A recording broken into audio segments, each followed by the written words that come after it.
Une page d'amour, partie 5, chapitre 2 de la partie 3 du roman. Le soir, Jeanne allait mieux. Elle put se lever.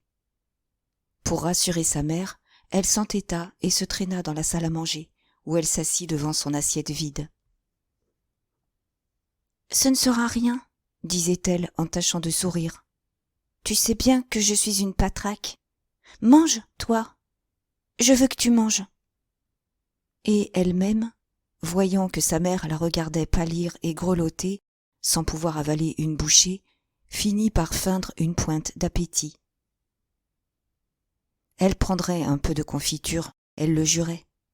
Alors Hélène se hâta, tandis que l'enfant, toujours souriante, avec un petit tremblement nerveux de la tête, la contemplait de son air d'adoration. Puis, au dessert, elle voulut tenir sa promesse, mais des pleurs parurent au bord de ses paupières. « Ça ne passe pas, vois-tu, » murmura-t-elle. « Il ne faut point me gronder. » Elle éprouvait une terrible lassitude qui l'anéantissait. Ses jambes lui semblaient mortes, une main de fer la serrait aux épaules. Mais elle se faisait brave, elle retenait les légers cris que lui arrachaient des douleurs lancinantes dans le cou. Un moment, elle s'oublia, la tête trop lourde, se rapetissant sous la souffrance. Et sa mère, en la voyant maigrie, si faible et si adorable, ne put achever la poire qu'elle s'efforçait de manger. Des sanglots l'étranglaient. Elle laissa tomber sa serviette, vint prendre Jeanne entre ses bras. « Mon enfant, balbutiait-elle, le cœur crevé par la vue de cette salle à manger où la petite l'avait si souvent égayée de sa gourmandise lorsqu'elle était bien portante. Jeanne se redressait, tâchait de retrouver son sourire. « Ne te tourmente pas, ce ne sera rien, bien vrai. Maintenant que tu as fini, tu vas me recoucher. Je voulais te voir à table, parce que je te connais, tu n'aurais pas avalé gros comme ça de pain. » Hélène l'emporta. Elle avait roulé son petit lit près du sien dans la chambre. Quand Jeanne fut allongée, couverte jusqu'au menton, elle se trouva beaucoup mieux. Elle ne se plaignait plus que de douleurs sourdes derrière la tête. Puis elle s'attendrit. Son affection passionnée paraissait grandir depuis qu'elle souffrait. Hélène dut l'embrasser en jurant qu'elle l'aimait bien et lui promettre de l'embrasser encore quand elle se coucherait. « Ça ne fait rien si je dors, » répétait Jeanne. « Je te sens tout de même. » Elle ferma les yeux, elle s'endormit. Hélène resta près d'elle à regarder son sommeil. Comme Rosalie venait sur la pointe des pieds lui demander si elle pouvait se retirer, elle lui répondit affirmativement d'un signe de tête. 11 heures sonnèrent.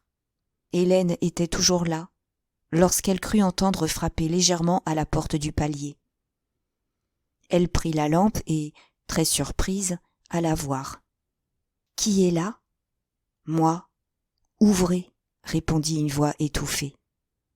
C'était la voix d'Henri. Elle ouvrit vivement, trouvant cette visite naturelle. Sans doute, le docteur venait d'apprendre la crise de Jeanne et il accourait, bien qu'il ne l'eût pas fait appeler, prise d'une sorte de pudeur à la pensée de le mettre de moitié dans la santé de sa fille. Mais Henri ne lui laissa pas le temps de parler. Il l'avait suivie dans la salle à manger, tremblant, le sang au visage. « Je vous en prie, pardonnez-moi, » balbutia-t-il en lui saisissant la main. « Il y a 3 jours que je ne vous ai vu. Je n'ai pu résister au besoin de vous voir. » Hélène avait dégagé sa main. Lui recula, les yeux sur elle, continuant. « Ne craignez rien, je vous aime. Je serais resté à votre porte si vous ne m'aviez pas ouvert. Oh, je sais bien que tout cela est fou, mais je vous aime, je vous aime. » Elle l'écoutait, très grave, avec une sévérité muette qui le torturait. Devant cet accueil, tout le flot de sa passion coula. « Ah, pourquoi jouons-nous cette atroce comédie ? Je ne puis plus, mon cœur éclaterait. Je ferais quelque folie, pire que celle de ce soir. Je vous prendrai devant tous, et je vous emporterai. » Un désir éperdu lui faisait tendre les bras. Il s'était rapproché, il baisait sa robe, ses mains fiévreuses s'égaraient. Elle, toute droite, restait glacée. « Alors, vous ne savez rien ?» demanda-t-elle. Et comme il avait pris son poignet nu sous la manche ouverte du peignoir et qu'il le couvrait de baisers avides, elle eut enfin un mouvement d'impatience. « Laissez donc. Vous voyez bien que je ne vous entends seulement pas. »« Est-ce que je songe à ces choses ?» Elle se calma. Elle posa une seconde fois sa question. « Alors, vous ne savez rien ? Eh bien, ma fille est malade. Je suis contente de vous voir, vous allez me rassurer. » Prenant la lampe, elle marcha la première. Mais, sur le seuil, elle se retourna pour lui dire durement, avec son clair regard: « Je vous défends de recommencer ici. Jamais, jamais. » Il entra derrière elle, frémissant encore, comprenant mal ce qu'elle lui disait. Dans la chambre, à cette heure de nuit, au milieu des linges et des vêtements épars, il respirait de nouveau cette odeur de verveine qui l'avait tant troublé, le premier soir où il avait vu Hélène échevelée, son châle glisser des épaules. Se retrouver là et s'agenouiller, boire toute cette odeur d'amour qui flottait, et attendre ainsi le jour en adoration et s'oublier dans la possession de son rêve. Ses tempes éclataient, il s'appuya au petit lit de fer de l'enfant. « Elle s'est endormie, » dit Hélène à voix basse. « Regardez-la. » Il n'entendait point, sa passion ne voulait pas faire silence. Elle s'était penchée devant lui. Il avait aperçu sa nuque dorée avec de fins cheveux qui frisaient, et il ferma les yeux pour résister au besoin de la baiser à cette place. « Docteur, voyez donc, elle brûle. »« Ce n'est pas grave, dites. » Alors, dans le désir fou qui lui battait le crâne, il tâta machinalement le pouls de Jeanne, cédant à l'habitude de la profession. Mais la lutte était trop forte. Il resta un moment immobile, sans paraître savoir qu'il tenait cette pauvre petite main dans la sienne. « Dites, elle a une grosse fièvre ?»« Une grosse fièvre. Vous croyez ?» répéta-t-il. La petite main chauffait la sienne. Il y eut un nouveau silence. Le médecin s'éveillait en lui. Il compta les pulsations. Dans ses yeux, une flamme s'éteignait. Peu à peu, sa face pâlit. Il se baissa, inquiet, regardant Jeanne attentivement. Et il murmura: « L'accès est très violent, vous avez raison. Mon Dieu, la pauvre enfant. » Son désir était mort. Il n'avait plus que la passion de la servir. Tout son sang-froid revenait. Il s'était assis, questionnait la mère sur les faits qui avaient précédé la crise lorsque la petite s'éveilla en gémissant. Elle se plaignait d'un mal de tête affreux. Les douleurs dans le cou et dans les épaules étaient devenues tellement vives qu'elle ne pouvait plus faire un mouvement sans pousser un sanglot. Hélène, agenouillée de l'autre côté du lit, l'encourageait, lui souriait, le cœur crevé de la voir souffrir ainsi.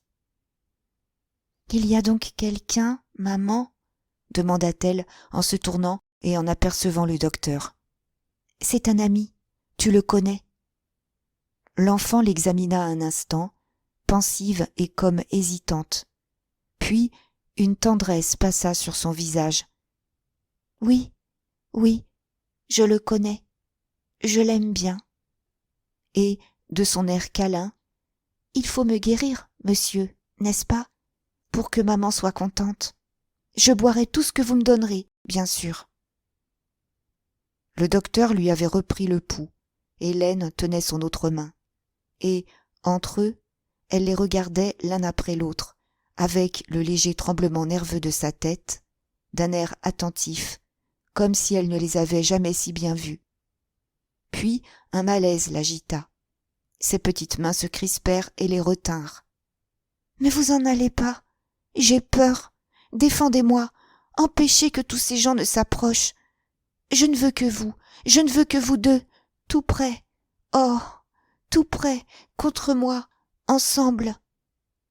Elle les attirait, les rapprochait d'une façon convulsive en répétant « Ensemble, ensemble !»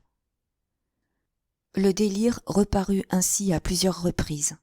Dans les moments de calme, Jeanne cédait à des somnolences qui la laissaient sans souffle, comme morte. Quand elle sortait en sursaut de ses courts sommeils, elle n'entendait plus, elle ne voyait plus, les yeux voilés de fumée blanche. Le docteur veilla une partie de la nuit, qui fut très mauvaise. Il n'était descendu un instant que pour aller prendre lui-même une potion. Vers le matin, lorsqu'il partit, Hélène l'accompagna anxieusement dans l'antichambre. « Eh bien ?» demanda-t-elle. « Son état est très grave, » répondit-il. « Mais ne doutez pas, je vous en supplie. Comptez sur moi. Je reviendrai ce matin à 10 heures. » Hélène, en rentrant dans la chambre, trouva Jeanne sur son séant, cherchant autour d'elle d'un air égaré. « Vous m'avez laissé, vous m'avez laissé !» criait-elle. « Oh, j'ai peur, je ne veux pas être toute seule. » Sa mère la baisa pour la consoler, mais elle cherchait toujours. « Où est-il ? Oh, dis-lui de ne pas s'en aller. Je veux qu'il soit là, je veux. »« Il va revenir, mon ange, » répétait Hélène, qui mêlait ses larmes aux siennes. « Il ne nous quittera pas, je te le jure. Il nous aime trop. Voyons, sois sage, recouche-toi. Moi, je reste là, j'attends qu'il revienne. »« Bien vrai, murmura l'enfant, qui retomba peu à peu dans une somnolence profonde. Alors commencèrent des jours affreux, 3 semaines d'abominables angoisses. La fièvre ne cessa pas une heure. Jeanne ne trouvait un peu de calme que lorsque le docteur était là et qu'elle lui avait donné l'une de ses petites mains, tandis que sa mère tenait l'autre. Elle se réfugiait en eux. Elle partageait entre eux son adoration tyrannique, comme si elle eût compris sous quelle protection d'ardente tendresse elle se mettait. Son exquise sensibilité nerveuse, affinée encore par la maladie, l'avertissait sans doute que seul un miracle de leur amour pouvait la sauver. Pendant des heures, elle les regardait aux 2 côtés de son lit, les yeux graves et profonds. Toute la passion humaine, entrevue et devinée, passait dans ce regard de petite fille moribonde. Elle ne parlait point, elle leur disait tout d'une pression chaude, les suppliant de ne pas s'éloigner, leur faisant entendre quel repos elle goûtait à les voir ainsi. Lorsqu'après une absence, le médecin reparaissait, c'était pour elle un ravissement. Ses yeux, qui n'avaient pas quitté la porte, s'emplissaient de clarté. Puis, tranquille, elle s'endormait, rassurée de les entendre, lui et sa mère, tourner autour d'elle et causer à voix basse. Le lendemain de la crise, le docteur Baudin s'était présenté, mais Jeanne avait boudé, tournant la tête, refusant de se laisser examiner. « Pas lui, maman, » murmurait-elle, « pas lui, je t'en prie. » Et comme il revenait le jour suivant, Hélène dut lui parler des répugnances de l'enfant. Aussi, le vieux médecin n'entrait-il plus dans la chambre. Il montait tous les 2 jours, demandait des nouvelles, causait parfois avec son confrère le docteur de Berle, qui se montrait déférent pour son grand âge. D'ailleurs, il ne fallait point chercher à tromper Jeanne. Ses sens avaient une finesse extraordinaire. L'abbé et M. Rambaud arrivaient chaque soir, s'asseyaient, passaient là 1 heure dans un silence navré. Un soir, comme le docteur s'en allait, Hélène fit signe à M. Rambaud de prendre sa place et de tenir la main de la petite pour qu'elle ne s'aperçût pas du départ de son bon ami. Mais, au bout de 2 ou 3 minutes, Jeanne, endormie, ouvrit les yeux, retira brusquement sa main. Et elle pleura, elle dit qu'on lui faisait des méchancetés. « Tu ne m'aimes donc plus ? Tu ne veux donc plus de moi ?» répétait le pauvre M. Rambaud, les larmes aux yeux. Elle le regardait, sans répondre. Elle semblait ne plus même vouloir le reconnaître. Et le digne homme retournait dans son coin, le cœur gros. Il avait fini par entrer sans bruit et se glisser dans l'embrasure d'une fenêtre, où, À demi caché derrière un rideau, il restait la soirée, engourdi de chagrin, les regards fixés sur la malade. L'abbé aussi était là, avec sa grosse tête toute pâle sur ses épaules maigres. Il se mouchait bruyamment pour cacher ses larmes. Le danger que courait sa petite amie le bouleversait au point qu'il en oubliait ses pauvres. Mais les deux frères avaient beau se reculer au fond de la pièce, Jeanne les sentait là. Il la gênait. Elle se retournait d'un air de malaise, même lorsqu'elle était assoupie par la fièvre. Sa mère, alors, se penchait pour entendre les mots qu'elle balbutiait. « Oh, maman, j'ai mal. Tout ça m'étouffe. Renvoie le monde, tout de suite, tout de suite. » Hélène, le plus doucement possible, expliquait aux deux frères que la petite voulait dormir. Ils comprenaient. Ils s'en allaient en baissant la tête. Dès qu'ils étaient partis, Jeanne respirait fortement, jetait un coup d'œil autour de la chambre, puis reportait avec une douceur infinie ses regards sur sa mère et le docteur.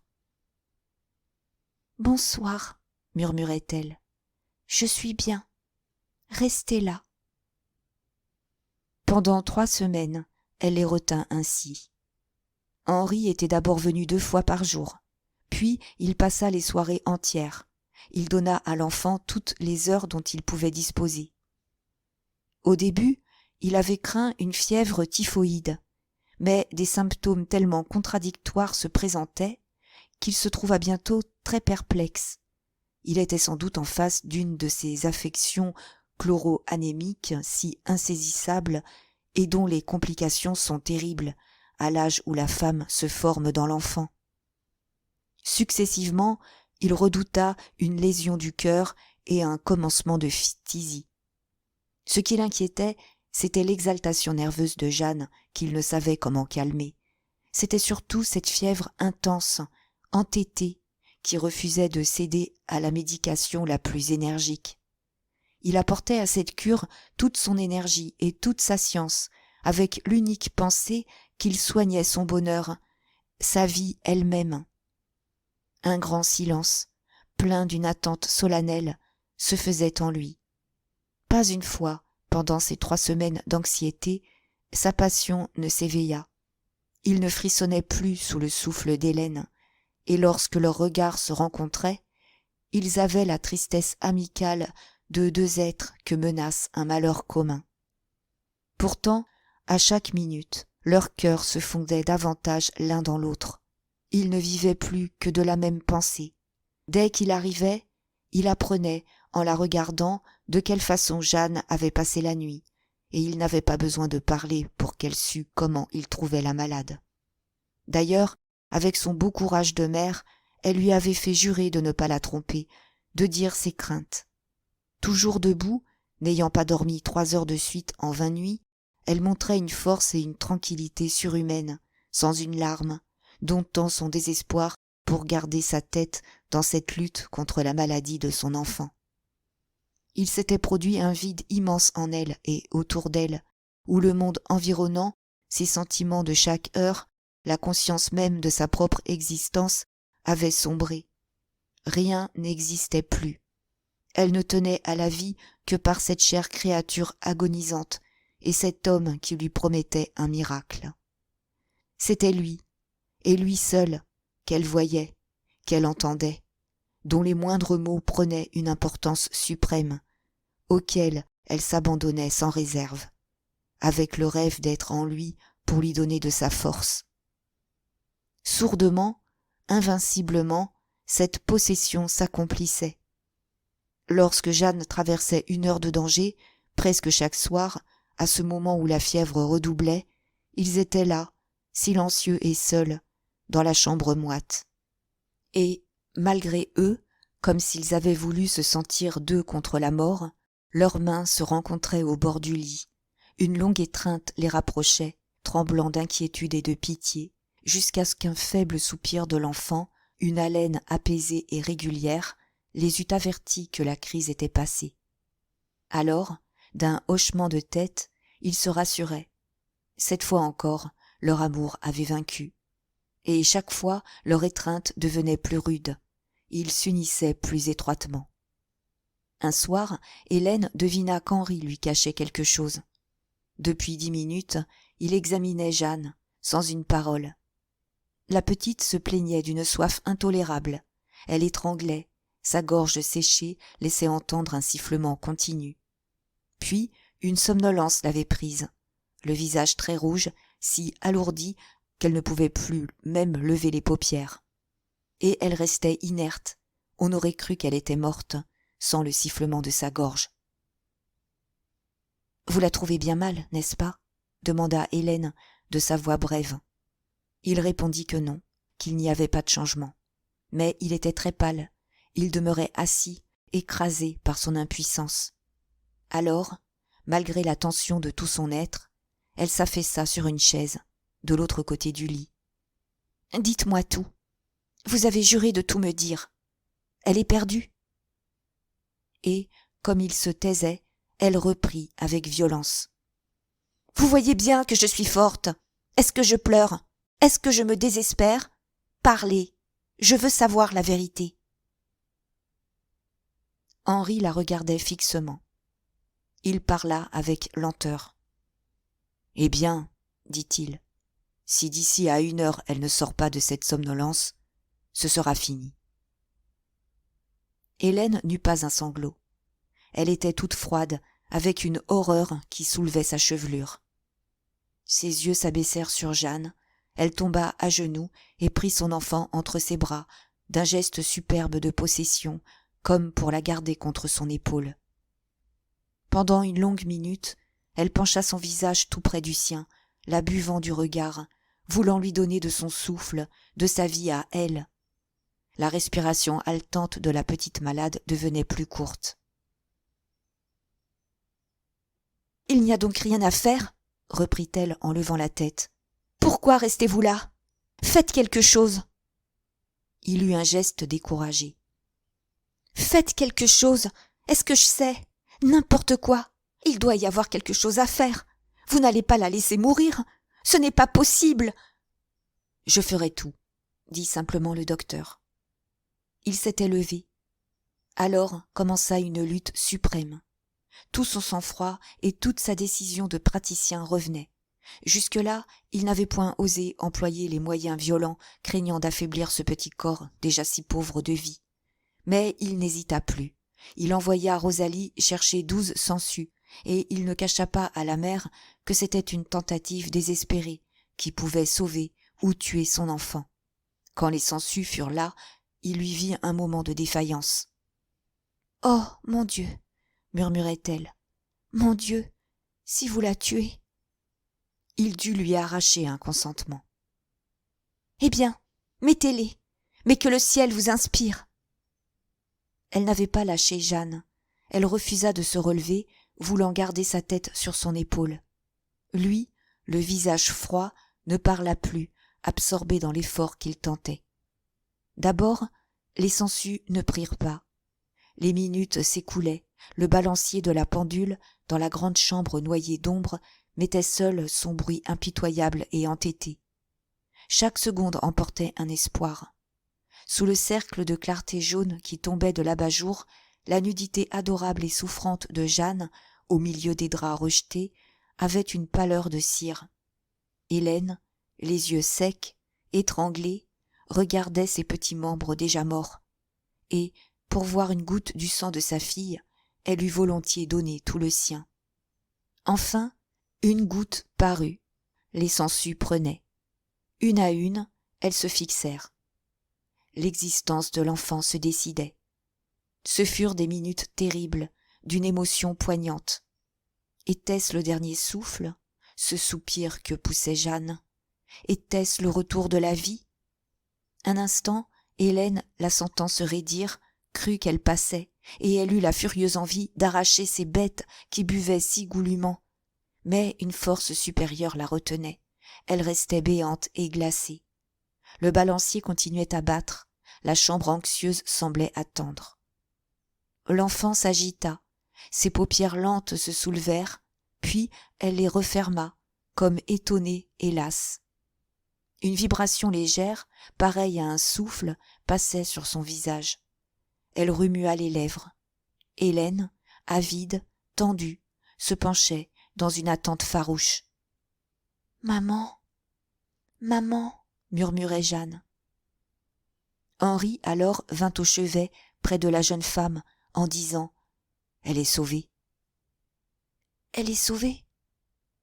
Elle est sauvée, » répétait Hélène, bégayante, inondée d'une telle joie qu'elle avait glissé par terre, près du lit, regardant sa fille, regardant le docteur d'un air fou. Et, d'un mouvement violent, elle se leva, elle se jeta au cou d'Henri. « Ah, je t'aime !» s'écria-t-elle. Elle le baisait, elle l'étreignait. C'était son aveu, cet aveu si longtemps retardé, qui lui échappait, enfin, dans cette crise de son cœur. La mère et l'amante se confondaient à ce moment délicieux. Elle offrait son amour tout brûlant de sa reconnaissance. « Je pleure, tu vois, je puis pleurer, » balbutiait-elle. « Mon Dieu, que je t'aime et que nous allons être heureux !» Elle le tutoyait, elle sanglotait. La source de ses larmes, tarie depuis 3 semaines, ruisselait sur ses joues. Elle était demeurée entre ses bras, caressante et familière comme un enfant, emportée dans cet épanouissement de toutes ses tendresses. Puis, elle retomba à genoux, elle reprit Jeanne pour l'endormir contre son épaule, et, de temps à autre, pendant que sa fille reposait, elle levait sur Henri des yeux humides de passion. Ce fut une nuit de félicité. Le docteur resta très tard. Allongé dans son lit, la couverture au menton, sa fine tête brune au milieu de l'oreiller, Jeanne fermait les yeux sans dormir, soulagée et anéantie. La lampe, posée sur le guéridon que l'on avait roulé près de la cheminée, n'éclairait qu'un bout de la chambre, laissant dans une ombre vague Hélène et Henri, assis à leurs places habituelles, aux 2 bords de l'étroite couche. Mais l'enfant ne les séparait pas, les rapprochait, au contraire, ajoutait de son innocence à leur première soirée d'amour. Tous deux goûtaient un apaisement, après les longs jours d'angoisse qu'ils venaient de passer. Enfin, ils se retrouvaient, côte à côte, avec leurs cœurs plus largement ouverts. Et ils comprenaient bien qu'ils s'aimaient davantage, dans ces terreurs et ces joies communes dont ils sortaient frissonnants. La chambre devenait complice, si tiède, si discrète, emplie de cette religion qui met son silence ému autour du lit d'un malade. Hélène, par moments, se levait, allait sur la pointe des pieds chercher une potion, remonter la lampe, donner un ordre à Rosalie, pendant que le docteur, qui la suivait des yeux, lui faisait signe de marcher doucement. Puis, quand elle se rasseyait, ils échangeaient un sourire. Ils ne disaient pas une parole. Ils s'intéressaient à Jeanne seule, qui était comme leur amour lui-même. Mais, parfois, en s'occupant d'elle, lorsqu'ils remontaient la couverture ou qu'ils lui soulevaient la tête, leurs mains se rencontraient, s'oubliaient un instant l'une près de l'autre. C'était la seule caresse, involontaire et furtive, qu'ils se permettaient. « Je ne dors pas, » murmurait Jeanne. « Je sais bien que vous êtes là. » Alors ils s'égayaient de l'entendre parler. Leurs mains se séparaient, ils n'avaient pas d'autre désir. L'enfant les satisfaisait et les calmait. « Tu es bien, ma chérie ?» demandait Hélène, quand elle la voyait remuer. Jeanne ne répondait pas tout de suite. Elle parlait comme dans un rêve. « Oh oui, je ne me sens plus. Mais je vous entends, ça me fait plaisir. » Puis, au bout d'un instant, elle faisait un effort, levant les paupières, les regardant, et elle souriait divinement en refermant les yeux. Le lendemain, quand l'abbé et M. Rambaud se présentèrent, Hélène laissa échapper un mouvement d'impatience. Il la dérangeait dans son coin de bonheur. Et, comme il la questionnait, tremblant d'apprendre de mauvaises nouvelles, elle eut la cruauté de leur dire que Jeanne n'allait pas mieux. Elle répondit cela sans réflexion, poussée par le besoin égoïste de garder pour elle et pour Henri la joie de l'avoir sauvée et d'être seule à le savoir. Pourquoi voulait-on partager leur bonheur ? Il leur appartenait. Il lui eût semblé diminuer si quelqu'un l'avait connu. Elle aurait cru qu'un étranger entrait dans son amour. Le prêtre s'était approché du lit. « Jeanne, c'est nous, tes bons amis. Tu ne nous reconnais pas ?» Elle fit un grave signe de tête. Elle les reconnaissait, mais elle ne voulait pas causer, pensive, levant des regards d'intelligence vers sa mère. Et les deux bonnes gens s'en allèrent, plus navrés que les autres soirs. 3 jours après, Henri permit à la malade son premier œuf à la coque. Ce fut toute une grosse affaire. Jeanne voulut absolument le manger, seule avec sa mère et le docteur, la porte fermée. Comme M. Rambaud justement se trouvait là, elle murmura à l'oreille de sa mère, qui étalait déjà une serviette sur le lit en guise de nappe. « Attends, quand il sera parti. » Puis, dès qu'il se fut éloigné, « Tout de suite, c'est plus gentil quand il n'y a pas de monde. » Hélène l'avait assise pendant qu'Henri mettait 2 oreillers derrière elle pour la soutenir. Et, la serviette étalée, une assiette sur les genoux, Jeanne attendait avec un sourire. « Je vais te le casser, veux-tu » demanda sa mère. « Oui, c'est cela, maman. »« Et moi je vais te couper 3 mouillettes, » dit le docteur. « Oh, 4 ! J'en mangerai bien 4, tu verras. » Elle tutoyait le docteur maintenant. Quand il lui donna la première mouillette, elle saisit sa main, et comme elle avait gardé celle de sa mère, elle les baisa toutes deux, allant de l'une à l'autre avec la même affection passionnée. « Allons, sois raisonnable, » reprit Hélène, qui la voyait près d'éclater en sanglots. « Mange bien ton œuf pour nous faire plaisir. » Jeanne alors commença, mais elle était si faible qu'après la 2e mouillette, elle se trouva toute lasse. Elle souriait à chaque bouchée en disant qu'elle avait les dents molles. Henri l'encourageait. Hélène avait des larmes au bord des yeux. Mon Dieu, elle voyait son enfant manger.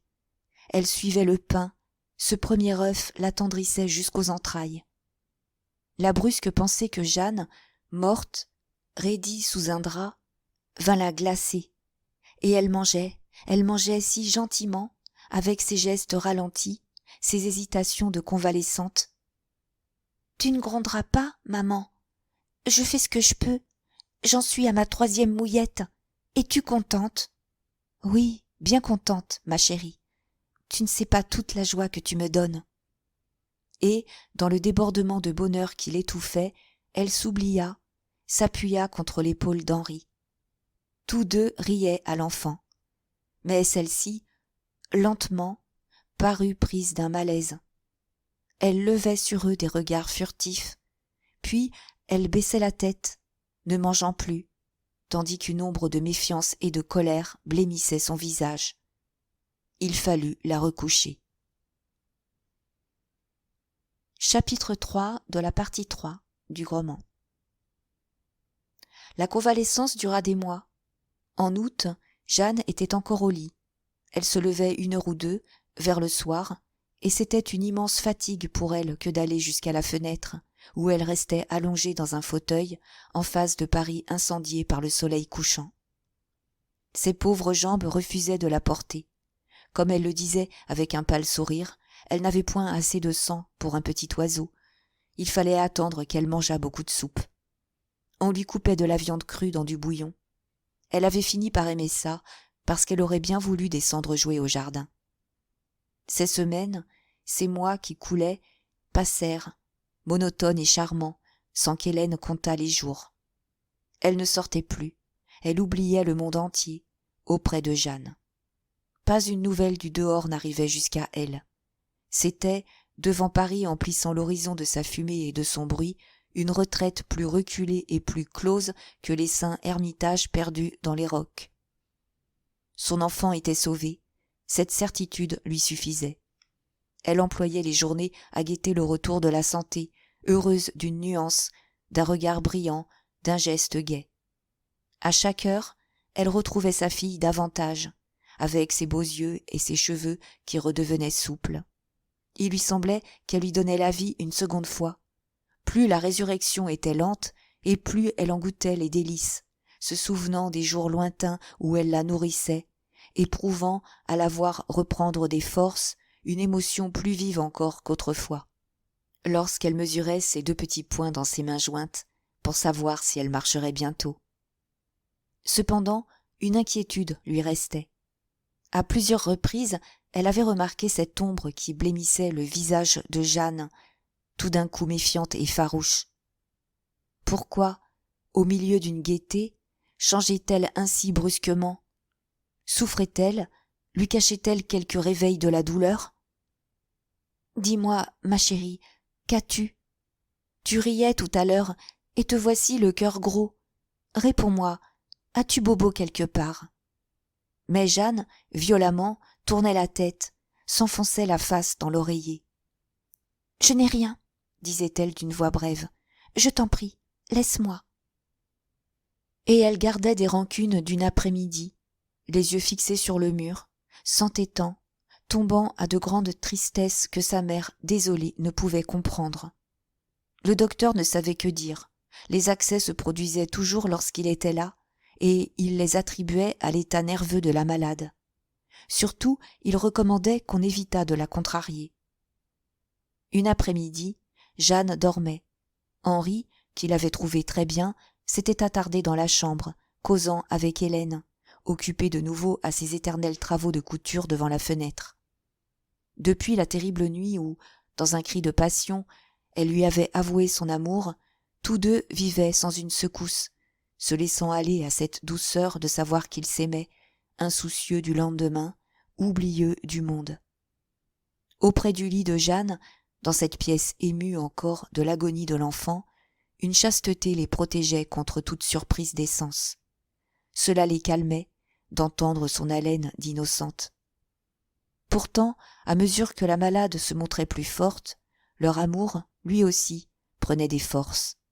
Du sang lui venait, ils demeuraient côte à côte, frémissant, jouissant de l'heure présente, sans vouloir se demander ce qu'ils feraient lorsque Jeanne serait debout et que leur passion éclaterait, libre et bien portante.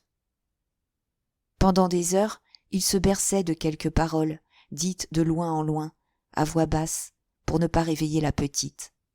Les paroles avaient beau être banales, elles les touchaient profondément. Ce jour-là, ils étaient très attendris l'un et l'autre. « Je vous jure qu'elle va beaucoup mieux, » dit le docteur. « Avant 15 jours, elle pourra descendre au jardin. » Hélène piquait vivement son aiguille. Elle murmura. « Hier, elle a encore été bien triste.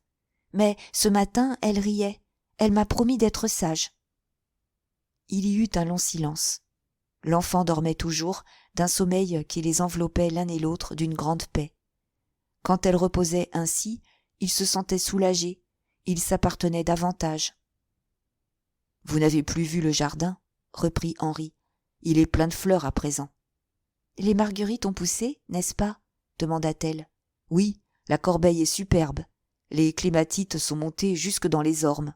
On dirait un nid de feuilles. » Le silence recommença. Hélène, cessant de coudre, l'avait regardé avec un sourire, et leurs pensées communes les promenaient tous deux dans des allées profondes, des allées idéales, noires d'ombre et où tombaient des pluies de roses. Lui, penché sur elle, buvait la légère odeur de verveine qui montait de son peignoir. Mais un froissement de linge les troubla. « Elle s'éveille, » dit Hélène, qui leva la tête. Henri s'était écarté. Il jeta également un regard du côté du lit. Jeanne venait de prendre son oreiller entre ses petits bras. Et, le menton enfoncé dans la plume, elle avait à présent la face entièrement tournée vers eux. Mais ses paupières restaient closes. Elle parut se rendormir, l'haleine de nouveau lente et régulière. « Vous cousez donc toujours ?» demanda-t-il, en se rapprochant. « Je ne puis rester les mains inoccupées, » répondit-elle. « C'est machinal, ça règle mes pensées. Pendant des heures, je pense à la même chose sans fatigue. » Il ne dit plus rien. Il suivait son aiguille qui piquait le calicot avec un petit bruit cadencé. Et il lui semblait que ce fil emportait et nouait un peu de leurs deux existences. Pendant des heures, elle aurait pu coudre. Il serait resté là, à entendre le langage de l'aiguille, ce bercement qui ramenait en eux le même mot sans les lasser jamais. C'était leur désir, des journées passées ainsi, dans ce coin de paix, à se serrer l'un près de l'autre, tandis que l'enfant dormait et qu'ils évitaient de remuer afin de ne point troubler son sommeil. Immobilité délicieuse, silence où ils entendaient leur cœur, douceur infinie qui les ravissait dans une sensation unique d'amour et d'éternité. « Vous êtes bonne, murmura-t-il à plusieurs reprises, ne trouvant que cette parole pour exprimer la joie qui lui devait.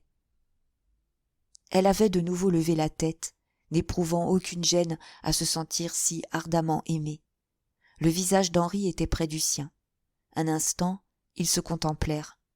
« Laissez-moi travailler, » dit-elle à voix très basse. « Je n'aurai jamais fini. » Mais, à ce moment, une inquiétude instinctive la fit se tourner, et elle vit Jeanne, la face toute pâle, qui les regardait, de ses yeux grandis, d'un noir d'encre. L'enfant n'avait pas bougé, le menton dans la plume, serrant toujours l'oreiller entre ses petits bras. Elle venait seulement d'ouvrir les yeux, et elle les regardait.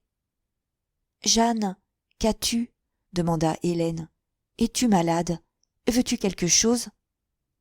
Elle ne répondait pas. Elle ne bougeait pas, n'abaissait même pas les paupières, avec ses grands yeux fixes, d'où sortait une flamme. L'ombre farouche était descendue sur son front, ses joues blêmissaient et se creusaient. Déjà, elle renversait les poignets, comme à l'approche d'une crise de convulsion. Hélène se leva vivement en la suppliant de parler. Mais elle gardait sa raideur entêtée, elle arrêtait sur sa mère des regards si noirs que celle-ci finissait par rougir et balbutier. « Docteur, voyez donc, que lui prend-il » Henri avait reculé sa chaise de la chaise d'Hélène. Il s'approcha du lit, voulut s'emparer d'une des petites mains qui étreignaient si rudement l'oreiller. Alors, à ce contact, Jeanne parut recevoir une secousse. D'un bond, elle se tourna vers le mur, en criant « Laissez-moi, vous me faites du mal !» Elle s'était enfouie sous la couverture. Vainement, pendant un quart d'heure, tous deux essayèrent de la calmer par de douces paroles. Puis, comme ils insistaient, elle se souleva, les mains jointes, suppliante. « Je vous en prie, laissez-moi, vous me faites du mal, laissez-moi !» Hélène, bouleversée, alla se rasseoir devant la fenêtre. Mais Henri ne reprit pas sa place auprès d'elle. Il venait de comprendre enfin. Jeanne était jalouse. Ils ne trouvèrent plus un mot. Le docteur marcha une minute en silence, puis il se retira, en voyant les regards anxieux que la mère jetait sur le lit. Dès qu'il se fut éloigné, elle retourna près de sa fille, l'enleva de force entre ses bras, et elle lui parlait longuement. « Écoute, ma mignonne, je suis seule. Regarde-moi, réponds-moi. Tu ne souffres pas. Alors, c'est que je t'ai fait de la peine ? Il faut tout me dire. C'est à moi que tu en veux ? Qu'est-ce que tu as sur le cœur ?» Mais elle eut beau l'interroger, donner à ses questions toutes les formes, Jeanne jurait toujours qu'elle n'avait rien. Puis, brusquement, elle cria, elle répéta « Tu ne m'aimes plus, tu ne m'aimes plus !» Et elle éclata en gros sanglots. Elle noua ses bras convulsifs autour du cou de sa mère, en lui couvrant le visage de baisers avides. Hélène, le cœur meurtri, étouffant d'une tristesse indicible, la garda longtemps sur sa poitrine, en mêlant ses larmes aux siennes et en lui faisant le serment de ne jamais aimer personne autant qu'elle. À partir de ce jour, la jalousie de Jeanne s'éveilla pour une parole, pour un regard. Tant qu'elle s'était trouvée en danger, un instinct lui avait fait accepter cet amour qu'elle sentait si tendre autour d'elle et qui la sauvait. Mais, à présent, elle redevenait forte. Elle ne voulait plus partager sa mère. Alors, elle se prit d'une rancune pour le docteur, d'une rancune qui grandissait sourdement et tournait à la haine, à mesure qu'elle se portait mieux. Cela couvait dans sa tête obstinée, dans son petit être soupçonneux et muet. Jamais elle ne consentit à s'en expliquer nettement. Elle-même ne savait pas. Elle avait mal là, quand le docteur s'approchait trop près de sa mère, et elle mettait les 2 mains sur sa poitrine. C'était tout. Ça la brûlait, tandis qu'une colère furieuse l'étranglait et la pâlissait. Et elle ne pouvait pas empêcher ça. Elle trouvait les gens bien injustes, elle se raidissait davantage, sans répondre, lorsqu'on la grondait d'être si méchante. Hélène, tremblante, n'osant la pousser à se rendre compte de son malaise, détournait les yeux devant ce regard d'une enfant de 11 ans, où luisait trop tôt toute la vie de passion d'une femme. « Jeanne, tu me fais beaucoup de peine, » lui disait-elle, les larmes aux yeux, lorsqu'elle la voyait dans un accès d'emportement fou qu'elle contenait et dont elle étouffait. Mais cette parole, toute puissante autrefois, qui la ramenait en larmes au bras d'Hélène, ne la touchait plus. Son caractère changeait. 10 fois dans une journée, elle montrait des humeurs différentes. Le plus souvent, elle avait une voix brève et impérative, parlant à sa mère comme elle aurait parlé à Rosalie, la dérangeant pour les plus petits services, s'impatientant, se plaignant toujours. « Donne-moi une tasse de tisane. Comme tu es longue, on me laisse mourir de soif. » Puis, lorsque Hélène lui donnait la tasse, « Ce n'est pas sucré, je n'en veux pas. » Elle se recouchait violemment. Elle repoussait une seconde fois la tisane en disant qu'elle était trop sucrée. On ne voulait plus la soigner, on le faisait exprès.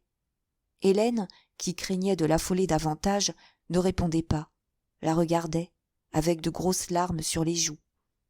Jeanne, surtout, réservait ses colères pour les heures où venait le médecin.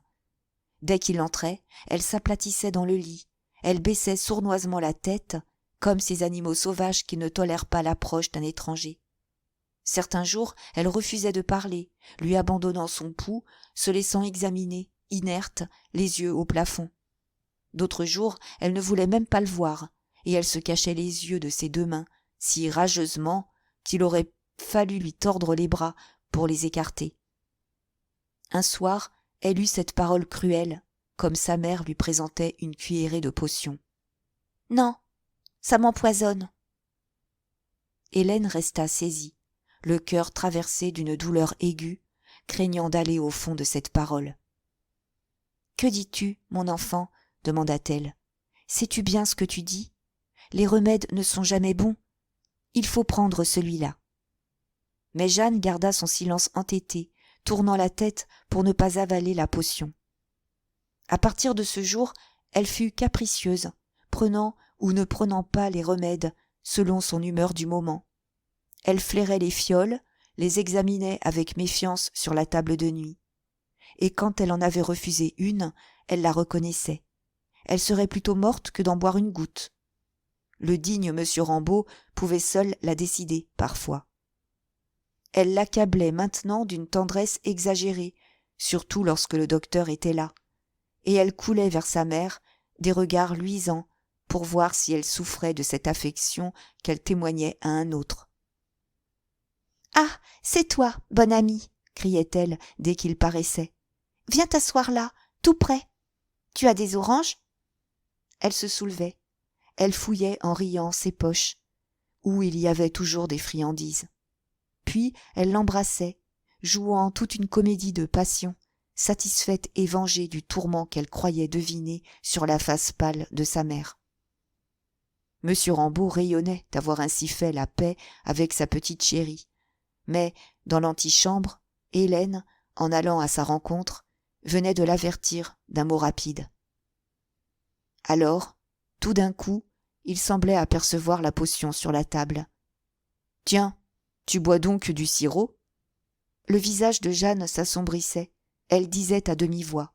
« Non, non, c'est mauvais, ça pue, je ne bois pas de ça. »« Comment, tu ne bois pas de ça ?» reprenait monsieur Rambaud d'un air gai. « Mais je parie que c'est très bon. Veux-tu me permettre d'en boire un peu ?» Et, sans attendre la permission, il s'en servait une large cuillère et l'avalait sans une grimace, en affectant une satisfaction gourmande. « Oh, Exquis, murmurait-il. Tu as bien tort. Attends, rien qu'un petit peu. Jeanne, amusée, ne se défendait plus. Elle voulait bien de tout ce que M. Rambaud avait goûté.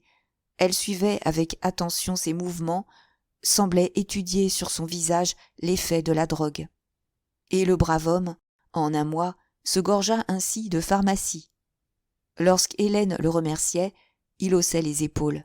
« Laissez donc, c'est très bon », finissait-il par dire, convaincu lui-même, partageant pour son plaisir les médicaments de la petite. Il passait les soirées auprès d'elle. L'abbé, de son côté, venait régulièrement, tous les 2 jours. Et elle les gardait le plus longtemps possible. Elle se fâchait lorsqu'elle les voyait prendre leur chapeau. À présent, elle redoutait d'être seule avec sa mère et le docteur. Elle aurait voulu qu'il y eût toujours du monde là, pour les séparer. Souvent, elle appelait Rosalie sans motif. Quand il restait seul, ses regards ne les quittaient plus, les poursuivaient dans tous les coins de la chambre. Elle pâlissait dès qu'il se touchait la main. S'il venait à échanger une parole à voix basse, elle se soulevait, irritée, voulant savoir. Même elle ne tolérait plus que la robe de sa mère, sur le tapis, effleurât le pied du docteur. Il ne pouvait se rapprocher, se regarder, sans qu'aussitôt elle fût prise d'un tremblement. Sa chair endolorie, son pauvre petit être innocent et malade, avait une irritation de sensibilité extrême qui la faisait brusquement se retourner lorsqu'elle devinait que, derrière elle, il s'était souri. Les jours où il s'aimait davantage, elle le sentait dans l'air qu'il lui apportait. Et, ces jours-là, elle était plus sombre, elle souffrait comme souffrent les femmes nerveuses à l'approche de quelque violent orage. Autour d'Hélène, tout le monde regardait Jeanne comme sauvée. Elle-même s'était peu à peu abandonnée à cette certitude. Aussi finissait-elle par traiter les crises comme des bobos d'enfants gâtés, sans importance. Après les 6 semaines d'angoisse qu'elle venait de traverser, elle éprouvait un besoin de vivre. Sa fille, maintenant, pouvait se passer de ses soins pendant des heures.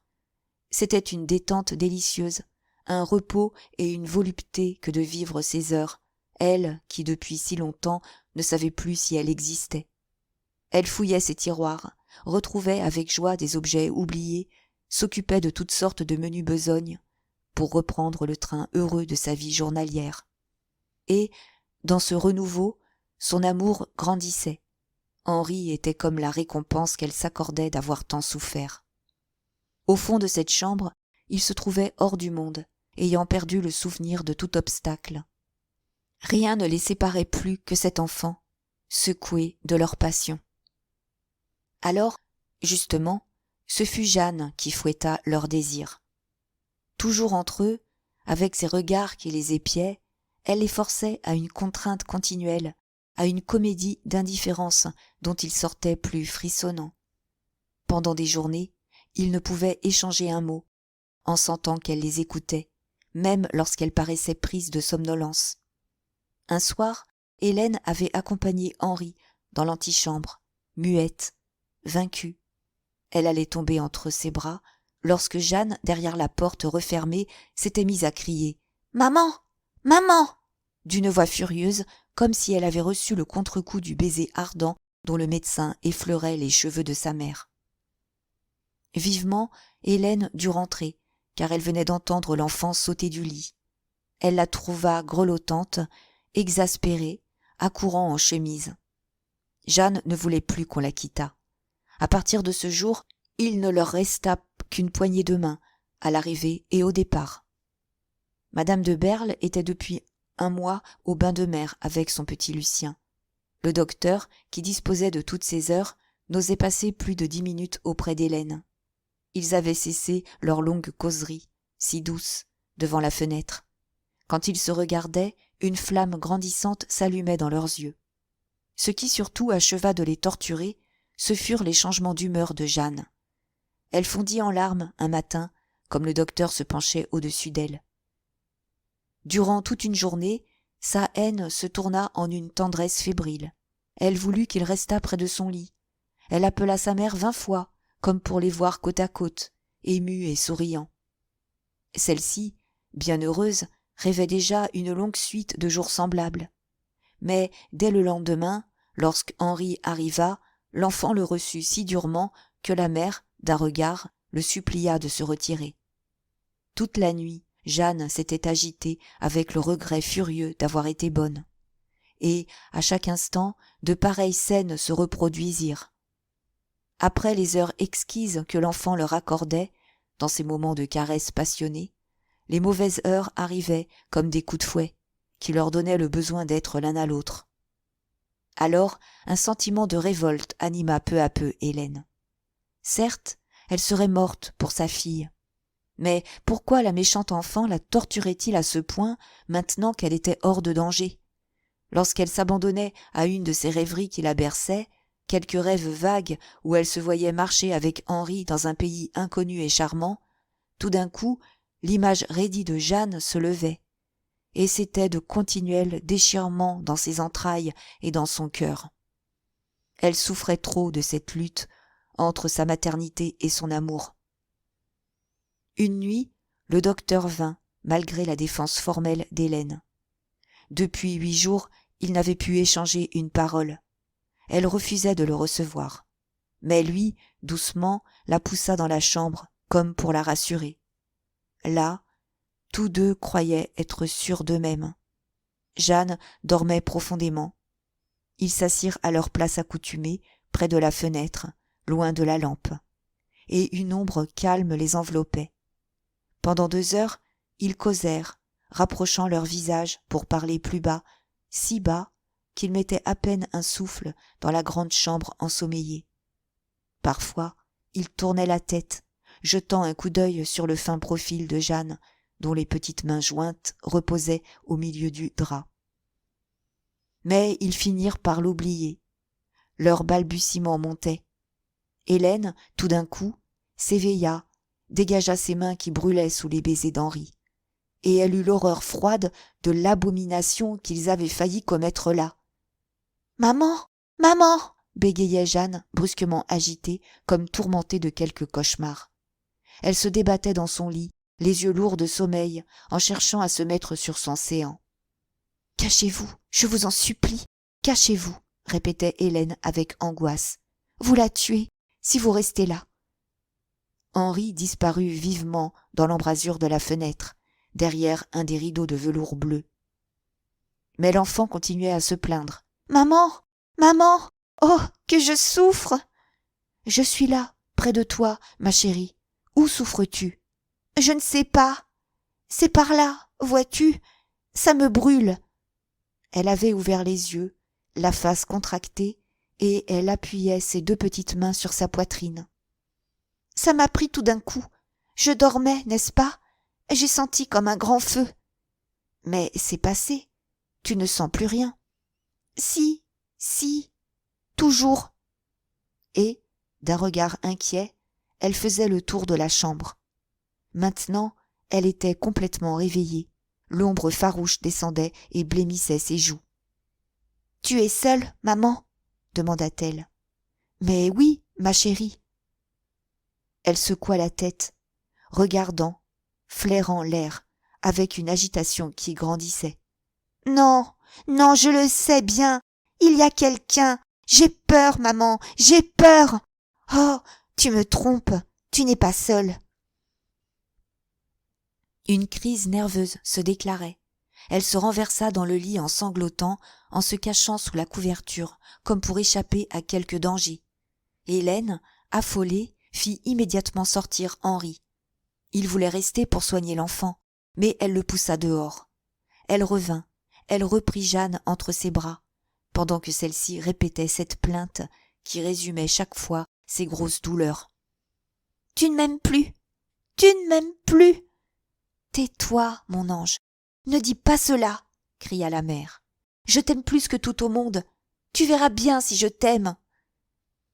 Elle la soigna jusqu'au matin, résolue à lui donner son cœur, épouvantée de voir son amour retentir si douloureusement dans cette chère créature. Sa fille vivait son amour. Le lendemain, elle exigea une consultation.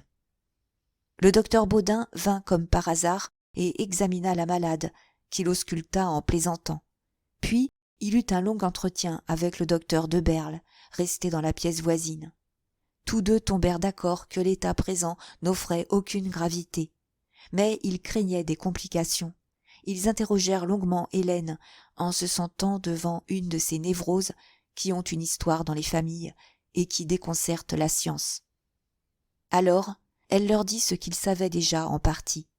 Son aïeul enfermé dans la maison d'aliénés des Tulettes, à quelques kilomètres de Plassans, sa mère morte tout d'un coup d'une phtisie aiguë, après une vie d'affolement et de crise nerveuse. Elle tenait de son père, auquel elle ressemblait de visage et dont elle avait le sage équilibre.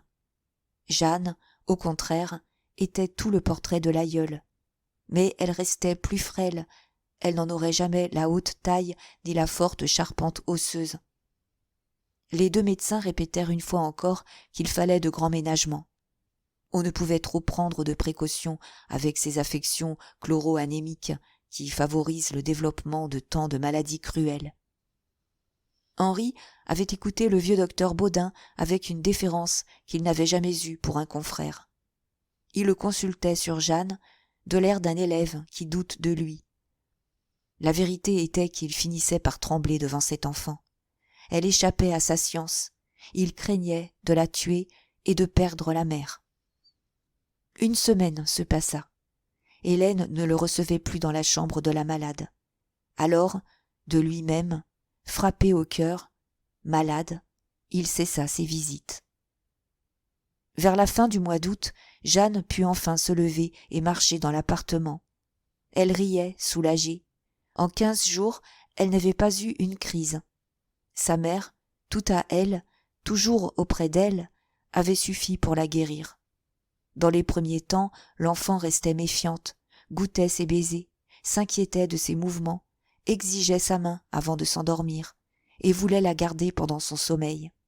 Puis, voyant que personne ne montait plus, qu'elle ne la partageait plus, elle avait repris confiance, heureuse de recommencer leur bonne vie d'autrefois, toutes deux seules à travailler devant la fenêtre. Chaque jour, elle redevenait rose. Rosalie disait qu'elle fleurissait à vue d'œil. Certains soirs, cependant, à la tombée de la nuit, Hélène s'abandonnait. Depuis la maladie de sa fille, elle restait grave, un peu pâle, avec une grande ride au front, qu'elle n'avait point auparavant. Et lorsque Jeanne s'apercevait d'un de ces moments de lassitude, d'une de ces heures désespérées et vides, elle-même se sentait très malheureuse, le cœur gros d'un vague remords. Doucement, sans parler, elle se pendait à son cou, puis, à voix basse, « Tu es heureuse, petite mère ?» Hélène avait un tressaillement. Elle se hâtait de répondre. « Mais oui, ma chérie. » L'enfant insistait. « Tu es heureuse? Tu es heureuse, bien sûr. »« Bien sûr. Pourquoi veux-tu que je ne sois pas heureuse ?» Alors Jeanne la serrait étroitement dans ses petits bras, comme pour la récompenser. Elle voulait l'aimer si fort, disait-elle, si fort qu'on n'aurait pas pu trouver une mère aussi heureuse dans tout Paris. Chapitre 4 de la partie 3. En août, le jardin du docteur de Berle était un véritable puits de feuillage. Contre la grille, les lilas et les faux ébéniers mêlaient leurs branches, tandis que les plantes grimpantes, les lierres, les chèvrefeuilles, les clématites poussaient de toutes parts des jets sans fin, qui se glissaient, se nouaient, retombaient en pluie, allaient jusque dans les ormes du fond, après avoir couru le long des murailles. Et, là, on aurait dit une tente attachée d'un arbre à l'autre. Les ormes se dressaient comme les piliers puissants et touffus d'un salon de verdure. Ce jardin était si petit que le moindre pan d'ombre le couvrait. Au milieu, le soleil à midi faisait une seule tache jaune, dessinant la rondeur de la pelouse, flanquée de ses 2 corbeilles. Contre le perron, il y avait un grand rosier, des roses-thé énormes qui s'épanouissaient par centaines. Le soir, quand la chaleur tombait, le parfum en devenait pénétrant. Une odeur chaude de rose s'alourdissait sous les ormes.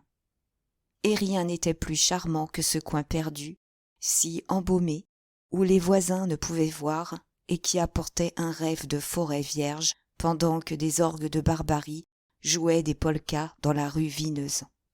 « Madame, disait chaque jour Rosalie, pourquoi mademoiselle ne descend-elle pas dans le jardin ? Elle serait joliment à son aise sous les arbres. » La cuisine de Rosalie était envahie par les branches d'un des ormeaux.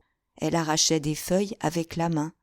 Elle vivait dans la joie de ce colossal bouquet au fond duquel elle n'apercevait plus rien.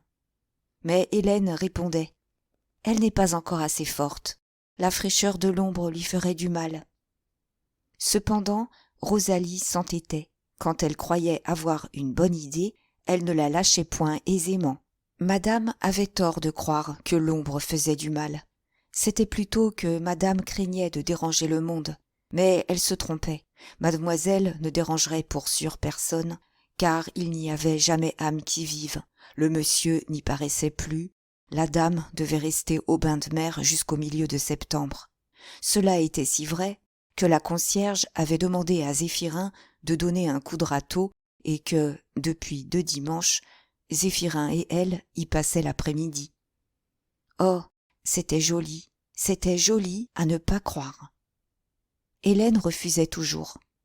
Jeanne semblait avoir une grosse envie d'aller dans le jardin dont elle avait souvent parlé pendant sa maladie, mais un sentiment singulier, un embarras qui lui faisait baisser les yeux, paraissait l'empêcher d'insister auprès de sa mère. Enfin, le dimanche suivant, la bonne se présenta, tout essoufflée, en disant « Oh, madame, il n'y a personne, je vous le jure. Il n'y a que moi et Zéphirin qui ratissent. Laissez-la venir. Vous ne pouvez pas vous imaginer comme on est bien. Venez un peu, rien qu'un peu, pour voir. » Et elle était si convaincue qu'Hélène céda. Elle enveloppa Jeanne dans un châle et dit à Rosalie de prendre une grosse couverture. L'enfant, ravie, d'un ravissement muet que témoignaient seuls ses grands yeux brillants, voulut descendre l'escalier sans être aidée, pour montrer sa force. Derrière elle, sa mère avançait les bras, prête à la soutenir. En bas, lorsqu'elles mirent les pieds dans le jardin, toutes deux poussèrent un cri. Elles ne le reconnaissaient pas, tant ce fourré impénétrable ressemblait peu au coin propre et bourgeois qu'elles avaient vu au printemps. « Quand je vous le disais !» répétait Rosalie, triomphante. Les massifs s'étaient élargis, changeant les allées en étroits sentiers, dessinant tout un labyrinthe où les jupes s'accrochaient au passage. On aurait cru l'enfoncement lointain d'une forêt sous la voûte des feuillages qui laissaient tomber une lumière verte, d'une douceur et d'un mystère charmants. Hélène cherchait l'orme au pied duquel elle s'était assise en avril. « Mais, dit-elle, je ne veux pas qu'elle reste là, l'ombre est trop fraîche. »« Attendez donc, reprit la bonne, vous allez voir. » En 3 pas, on traversait la forêt, et là, au milieu du trou de verdure, sur la pelouse, on trouvait le soleil, un large rayon d'or qui tombait, tiède et silencieux, comme dans une clairière. En levant la tête, on ne voyait que des branches se détachant sur la nappe bleue du ciel, avec une légèreté de guipure. Les roses tés du grand rosier, un peu fanés par la chaleur, dormaient sur leurs tiges. Dans les corbeilles, des marguerites rouges et blanches, d'un ton ancien, dessinaient des bouts de vieille tapisserie. « Vous allez voir, » répétait Rosalie. « Laissez-moi faire. C'est moi qui vais l'arranger. » Elle venait de plier et d'étaler la couverture au bord d'une allée, à l'endroit où l'ombre finissait. Puis, elle fit asseoir Jeanne, les épaules couvertes de son châle, en lui disant d'allonger ses petites jambes. De cette façon, l'enfant avait la tête à l'ombre et les pieds au soleil. « Tu es bien, ma chérie ?» demanda Hélène. « Oh oui, répondit-elle. Tu vois, je n'ai pas froid. On dirait que je me chauffe à un grand feu. Oh, comme on respire, comme c'est bon. » Alors Hélène, qui regardait d'un air inquiet les volets fermés de l'hôtel, dit qu'elle remontait un instant. Et elle adressa toutes sortes de recommandations à Rosalie. Elle veillerait bien au soleil. Elle ne laisserait pas Jeanne là plus d'une demi-heure. Elle ne la quitterait pas du regard. « N'aie donc pas peur, maman, s'écria la petite, qui riait. Il ne passe point de voiture ici. Quand elle fut seule, elle prit des poignées de gravier, à côté d'elle, jouant à les faire tomber en pluie, d'une main dans l'autre. Cependant, Zéphirin ratissait. Lorsqu'il avait vu madame et mademoiselle, il s'était hâté de remettre sa capote, pendue à une branche, et il restait debout, ne ratissant plus, par respect.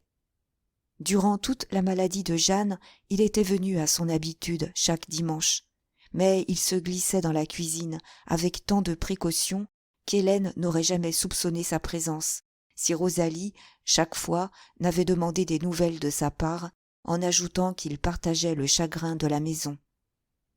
Oh, il se faisait aux belles manières, comme elle le disait. Il se décrassait joliment à Paris. Aussi, appuyé sur son râteau, adressait-il à Jeanne un branlement de tête sympathique. Lorsqu'elle l'aperçut, elle sourit. « J'ai été bien malade, dit-elle. « Je sais, mademoiselle, répondit-il en mettant une main sur son cœur. Puis il voulut trouver quelque chose de gentil, une plaisanterie qui égaya la situation, et il ajouta « Votre santé s'est reposée, voyez-vous. Maintenant, ça va ronfler. » Jeanne avait repris une poignée de cailloux. Alors, content de lui, riant d'un rire silencieux qui lui fendait la bouche d'une oreille à l'autre, il se remit à ratisser, de toute la force de ses bras. Le râteau, sur le gravier, avait un bruit régulier et strident. Au bout de quelques minutes, Rosalie, qui voyait la petite absorbée dans son jeu, heureuse et bien tranquille, s'éloigna d'elle pas à pas, comme attirée par le grincement du râteau. Zéphirin était de l'autre côté de la pelouse, en plein soleil. « Tu sues comme un bœuf, murmura-t-elle. « Ôte donc ta capote. »« Mademoiselle ne sera pas offensée, va. » Il retira sa capote et la pendit de nouveau à une branche. Son pantalon rouge, dont une courroie serrait la ceinture, lui montait très haut, tandis que sa chemise de grosse toile bise, tenue au cou par un col de crin, était si raide qu'elle bouffait et l'arrondissait encore. Il retroussa ses manches en se dandinant, histoire de montrer une fois de plus à Rosalie 2 cœurs enflammés qu'il s'était fait tatouer au régiment, avec cette devise « Pour toujours ». « Es-tu allé à la messe ce matin ?» demanda Rosalie, qui lui faisait subir tous les dimanches cet interrogatoire. « À la messe, répéta-t-il en ricanant. Ses 2 oreilles rouges s'écartaient de sa tête tondue très ras, et toute sa petite personne ronde exprimait un air profondément goguenard. « Sans doute que j'y suis allé, à la messe, » finit-il par dire. « Tu mens, » reprit violemment Rosalie. « Je vois bien que tu mens, ton nez remue. Ah, Zéphirin, tu te perds, tu n'as seulement plus de religion. Méfie-toi. » Pour toute réponse, d'un geste galant, il voulut la prendre à la taille, mais elle parut scandalisée. Elle cria « Je te fais remettre ta capote, si tu n'es pas convenable. »« Tu n'as pas honte. Voilà mademoiselle qui te regarde. » Alors Zéphirin ratissa de plus belle. Jeanne, en effet, venait de lever les yeux. Le jeu la lassait un peu. Après les cailloux, elle avait ramassé des feuilles et arraché de l'herbe, mais une paresse l'envahissait. Elle jouait mieux à ne rien faire, à regarder le soleil qui la gagnait petit à petit. Tout à l'heure, ses jambes seules, jusqu'aux genoux, trempaient dans ce bain chaud de rayons. Maintenant, elle en avait jusqu'à la taille, et la chaleur montait toujours. Elle la sentait qui grandissait, en elle comme une caresse, avec des chatouilles bien gentilles. Ce qui l'amusait surtout, c'étaient les taches rondes d'un beau jaune d'or qui dansait sur son châle. On aurait dit des bêtes, et elle renversait la tête pour voir si elle grimperait jusqu'à sa figure. En attendant, elle avait joint ses 2 petites mains dans du soleil. Comme elles paraissaient maigres, comme elles étaient transparentes, le soleil passait au travers, et elle lui semblait jolie tout de même, d'un rose de coquillage, fine et allongée, pareille aux menottes enfantines d'un Jésus. Puis le grand air, ces gros arbres autour d'elle, cette chaleur, l'avaient un peu étourdie. Elle croyait dormir, et pourtant elle voyait, elle entendait. Cela était très bon, très doux. « Mademoiselle, si vous vous reculiez, » dit Rosalie, qui était revenue près d'elle, « le soleil vous chauffe trop. » Mais Jeanne, d'un geste, refusa de remuer. Elle se trouvait trop bien. À présent, elle ne s'occupait plus que de la bonne et du petit soldat, cédant à une de ces curiosités d'enfant pour les choses qu'on leur cache. Sournoisement, elle baissa les yeux, voulant faire croire qu'elle ne regardait pas, et, entre ses longs cils, elle guettait, pendant qu'elle semblait tout assoupie. Rosalie demeura encore là quelques minutes. Elle était sans force contre le bruit du râteau. De nouveau, elle rejoignit Zéphirin, pas à pas, comme malgré elle. Elle le grondait de ses nouvelles allures, mais, au fond, elle était saisie, prise au cœur, pleine d'une sourde admiration. Le petit soldat, dans ses longues flâneries avec les camarades, au jardin des plantes et sur la place du château d'eau où était sa caserne, acquérait les grâces balancées et fleuries du tourlourou parisien. Il en apprenait la rhétorique, les épanouissements galants, les entortillements de style, si flatteurs pour les dames. Des fois, elle restait suffoquée de plaisir en écoutant des phrases qu'il lui rapportait avec un dandinement des épaules et dans lesquelles des mots qu'elle ne comprenait pas la faisaient devenir toute rouge d'orgueil. L'uniforme ne le gênait plus. Il jetait les bras à se les décrocher, d'un air crâne. Il avait surtout une façon de porter son shako sur la nuque qui découvrait sa face ronde, le nez en avant, tandis que le shako, mollement, accompagnait le roulis du corps. Puis il s'émancipait, buvait la goutte, prenait la taille au sexe. Bien sûr qu'il en savait plus long qu'elle, maintenant, avec ses manières de ricaner et de ne pas en dire davantage. Paris le dégourdissait trop. Et, ravie, furieuse, elle se plantait devant lui, hésitant entre les deux envies de le griffer ou de se laisser dire des bêtises. Cependant, Zéphirin, en ratissant, avait tourné l'allée. Il se trouvait derrière un grand fusain, lançant à Rosalie des œillades obliques, pendant qu'il semblait l'amener contre lui, à petits coups, avec son râteau. Quand elle fut tout près, il la pinça rudement à la hanche. « Crie pas, c'est comme je t'aime, » murmura-t-il en grasseyant, « et mets ça par-dessus. » Il la baisait au petit bonheur, sur l'oreille. Puis, comme Rosalie, à son tour, le pinçait au sang, il lui colla un autre baiser, sur le nez, cette fois. Elle était écarlate, bien contente, au fond, exaspérée de ne pouvoir lui allonger un soufflet à cause de mademoiselle. « Je me suis piquée, » dit-elle, en revenant près de Jeanne, pour expliquer le léger cri qu'elle avait jeté. Mais l'enfant avait vu la scène, au travers des branches grêles du fusain. Le pantalon rouge et la chemise du soldat faisaient une tache vive dans la verdure. Elle leva lentement les yeux sur Rosalie, la regarda un instant, pendant qu'elle rougissait davantage, les lèvres humides, les cheveux envolés. Puis elle baissa de nouveau les paupières, reprit une poignée de cailloux, n'eut pas la force de jouer, et elle resta les deux mains dans la terre chaude, somnolente, au milieu de la grande vibration du soleil. Un flot de santé remontait en elle et l'étouffait. Les arbres lui semblaient gigantesques et puissants, les roses la noyaient dans un parfum. Elle songeait à des choses vagues, surprise et ravie. « À quoi pensez-vous donc, mademoiselle ?» demanda Rosalie inquiète. « Je ne sais pas. »« À rien, » répondit Jeanne. « Ah, si, je sais. Vois-tu, je voudrais vivre très vieille. » Et elle ne put expliquer cette parole. C'était une idée qui lui venait, disait-elle. Mais le soir, après le dîner, comme elle restait songeuse et que sa mère l'interrogeait, elle posa tout à coup cette question. « Maman, est-ce que les cousins et les cousines se marient ensemble ?»« Sans doute, » dit Hélène. « Pourquoi me demandes-tu ça ?»« Pour rien. Pour savoir. » Hélène était d'ailleurs habituée à ces questions extraordinaires. L'enfant se trouva si bien de l'heure passée dans le jardin qu'elle y descendit tous les jours de soleil. Les répugnances d'Hélène disparurent peu à peu. L'hôtel demeurait fermé, Henri ne se montrait pas, elle avait fini par rester et s'asseoir près de Jeanne sur un bout de la couverture. Mais le dimanche suivant, elle s'inquiéta en voyant, le matin, les fenêtres ouvertes.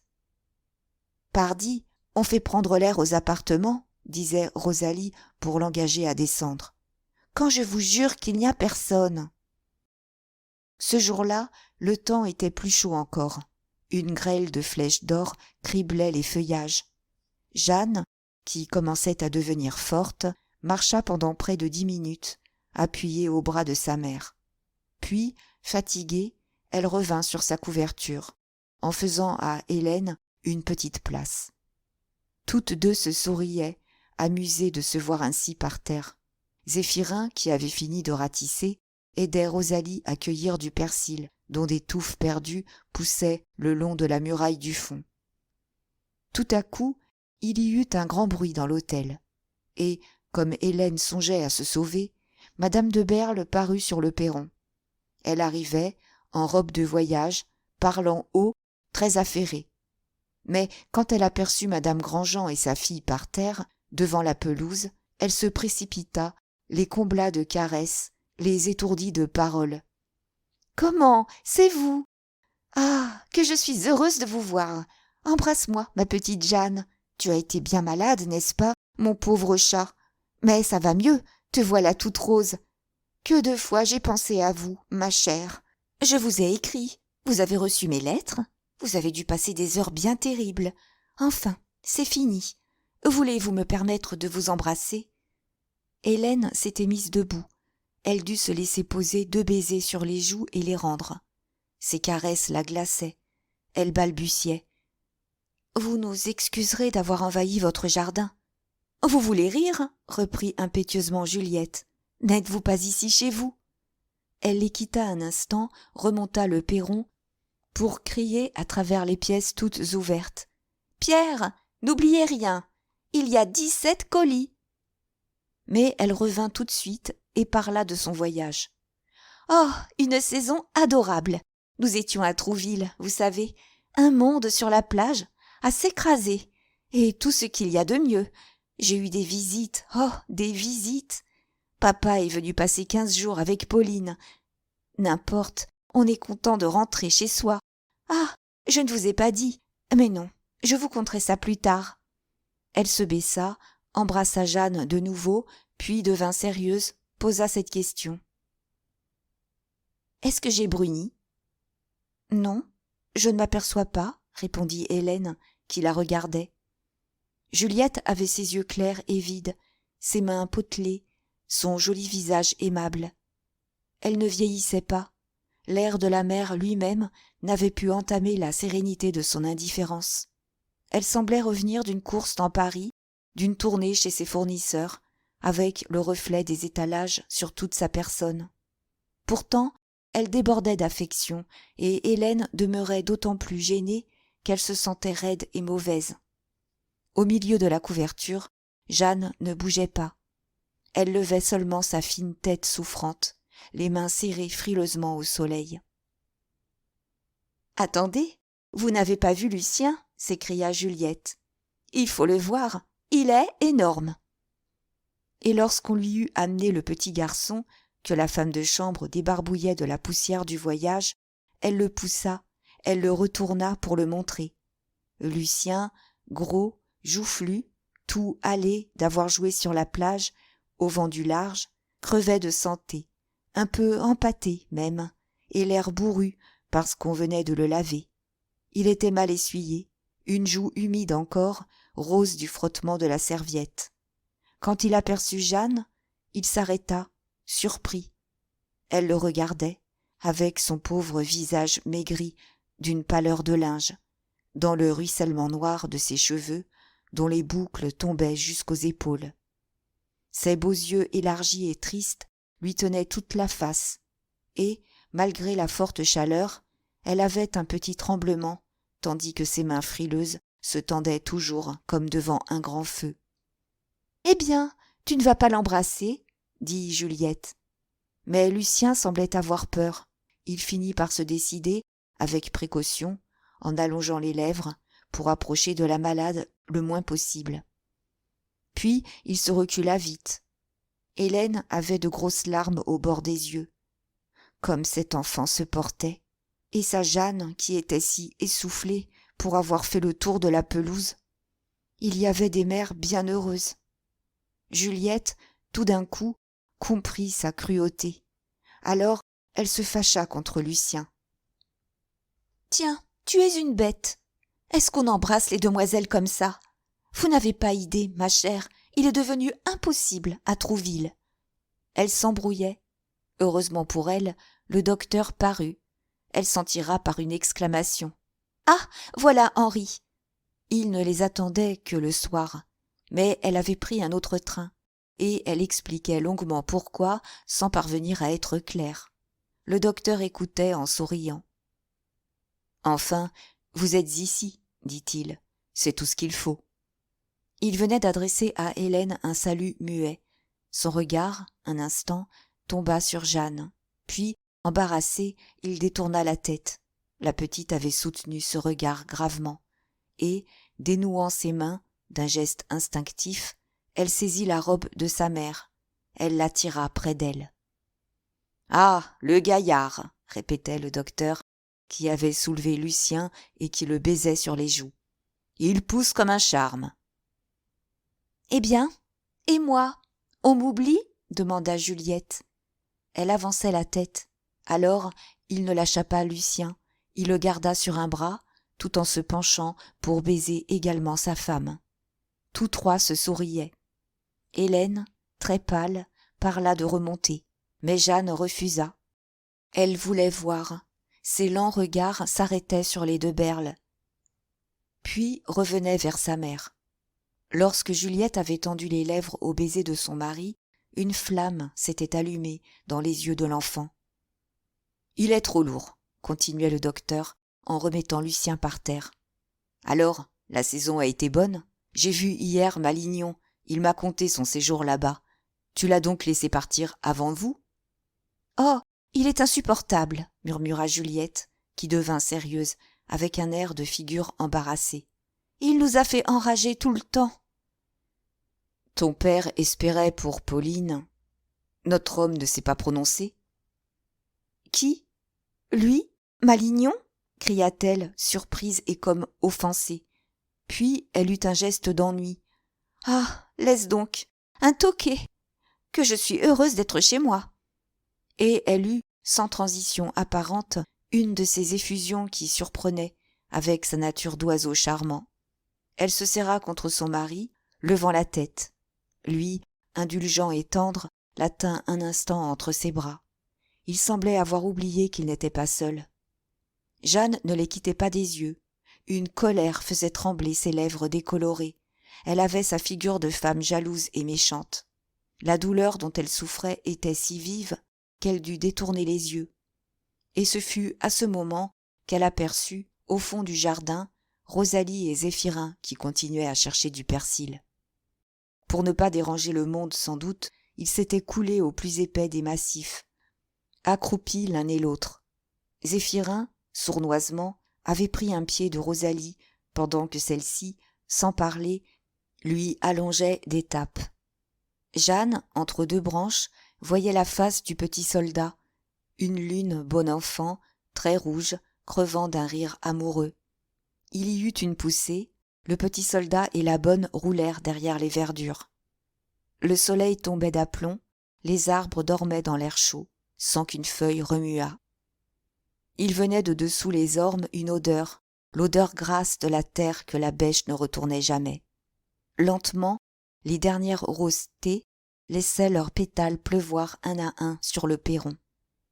Alors, Jeanne, la poitrine gonflée, ramena les yeux sur sa mère, et, en la retrouvant immobile et muette devant ce qui se passait là, elle eut pour elle un regard de suprême angoisse, un de ces regards profonds d'enfant que l'on ose interroger. Cependant, madame de Berle s'était rapprochée en disant « J'espère que nous allons nous voir. Puisque Jeanne se trouve bien, il faut qu'elle descende toutes les après-midi. » Hélène cherchait déjà une excuse, prétextait qu'elle ne voulait pas trop la fatiguer, mais Jeanne intervint vivement. « Non, non, le soleil est si bon. Nous descendrons, madame. Vous me garderez ma place, n'est-ce pas ?» Et comme le docteur restait en arrière, elle lui sourit. « Docteur, dites donc à maman que l'air ne me fait pas de mal. » Il s'avança, et cet homme fait à la douleur humaine eut une rougeur légère aux joues, parce que cet enfant lui parlait avec douceur. « Sans doute, murmura-t-il, le grand air ne peut que hâter la convalescence. »« Ah, tu vois bien, petite mère, il faudra que nous venions, » dit-elle, avec un adorable regard de tendresse, tandis que des larmes s'étranglaient dans sa gorge. Mais Pierre avait reparu sur le perron. Les 17 colis de madame étaient rentrés. Juliette, suivie de son mari et de Lucien, se sauva en déclarant qu'elle était sale à faire peur et qu'elle allait prendre un bain. Quand elles furent seules, Hélène s'agenouilla sur la couverture, comme pour renouer le châle autour du cou de Jeanne. Puis, à voix basse, « Tu n'es donc plus fâchée contre le docteur ?» L'enfant fit un long signe de tête. « Non, maman. » Il y eut un silence. Hélène, de ses mains tremblantes et maladroites, semblait ne pouvoir serrer le nœud du châle. Jeanne alors murmura. « Pourquoi en aime-t-il d'autres ? Je ne veux pas. » Et son regard noir devint dur, tandis que ses petites mains tendues caressaient les épaules de sa mère. Celle-ci voulut se récrier, mais elle eut peur des paroles qui lui venaient aux lèvres. Le soleil baissait. Toutes deux remontèrent. Cependant, Zéphirin avait reparu avec un bouquet de persil qu'il épluchait en lançant à Rosalie des regards assassins. La bonne, à distance, se méfiait, maintenant qu'il n'y avait plus personne. Et comme il la pinçait, au moment où elle se baissait pour rouler la couverture, elle lui appliqua un coup de poing dans le dos qui rendit un bruit de tonneau vide. Cela le remplit d'aise. Il en riait encore en dedans lorsqu'il rentra dans la cuisine, épluchant toujours son persil. À partir de ce jour, Jeanne mit une obstination à descendre dans le jardin dès qu'elle y entendait la voix de madame de Berle. Elle écoutait avidement les cancans de Rosalie sur le petit hôtel voisin, s'inquiétant de la vie qu'on y menait, s'échappant de la chambre parfois et venant elle-même guetter à la fenêtre de la cuisine. En bas, enfoncée dans un petit fauteuil que Juliette lui faisait apporter du salon, elle paraissait surveiller la famille, réservée avec Lucien, impatiente de ses questions et de ses jeux, surtout lorsque le docteur était là. Alors, elle s'allongeait, comme lasse, les yeux ouverts, regardant. C'était pour Hélène une grande souffrance que ces après-midi. Elle revenait pourtant, elle revenait malgré les révoltes de tout son être. Chaque fois qu'Henri, à son retour, mettait un baiser sur les cheveux de Juliette, elle avait un élancement au cœur. Et, à ces moments-là, si, pour cacher son visage bouleversé, elle feignait de s'occuper de Jeanne, elle trouvait l'enfant plus pâle qu'elle, avec ses yeux noirs grands ouverts, le menton convulsé d'une colère contenue. Jeanne endurait ces tourments. Les jours où sa mère, à bout de force, agonisait d'amour en détournant les yeux, elle-même restait si sombre et si brisée qu'il fallait la remonter et la coucher. Elle ne pouvait plus voir le docteur s'approcher de sa femme sans changer de visage, frémissante, le poursuivant du regard enflammé d'une maîtresse trahie. « Je tousse le matin, » lui dit-elle un jour. « Il faut venir, vous me verrez. » Des pluies tombèrent. Jeanne voulut que le docteur recommençât ses visites. Elle allait beaucoup mieux cependant. Sa mère, pour la contenter, avait dû accepter 2 ou 3 dîners chez les de Berle. L'enfant, le cœur si longtemps déchiré par un combat obscur, parut se calmer, lorsque sa santé fut enfin complètement rétablie. Elle répétait sa question. « Tu es heureuse, petite mère ?»« Oui, bien heureuse, ma chérie. Alors elle rayonnait. On devait lui pardonner ses anciennes méchancetés, disait-elle. Elle en parlait comme d'une attaque indépendante de sa volonté, d'un mal de tête qui l'aurait prise tout d'un coup. Quelque chose se gonflait en elle, bien sûr, elle ne savait pas quoi. Toutes sortes d'idées se battaient, des idées vagues, de vilains rêves qu'elle n'aurait seulement pu répéter. Mais c'était passé, elle guérissait, ça ne reviendrait plus.